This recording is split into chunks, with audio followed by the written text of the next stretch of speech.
দাঁড়া দাঁড়া দাঁড়া, পাগল হয়েছো নাকি? হ্যাঁ আমি পাগল হয়ে গেছি। ছেড়ে দাও আমাকে। কাজে লেগে আসো।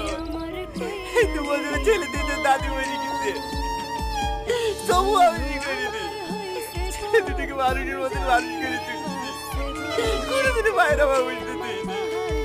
তিল তিল করে বিশাল সম্পত্তি তৈরি করেছি। যাদের নাকি এত কিছু করলো, আজ তারাই আমাকে বাড়ি থেকে বের করে দিল। কাজে না তো পুরো বাড়ি থেকে বের করে দিয়ে আর কি? এই যে জমি থেকে আমার বাপের নামে আছে নাকি? তাই আমার বাপ তোমাকে বাড়ি থেকে বের করে দেবে? তোমার বাড়ি, তুমি চাইলে ওদেরকে বের করে দিতে পারো। চলো দাদা বাড়ি চলো। না যাবো না। জানি তুই ছেলে তো তৈরি হবি, এই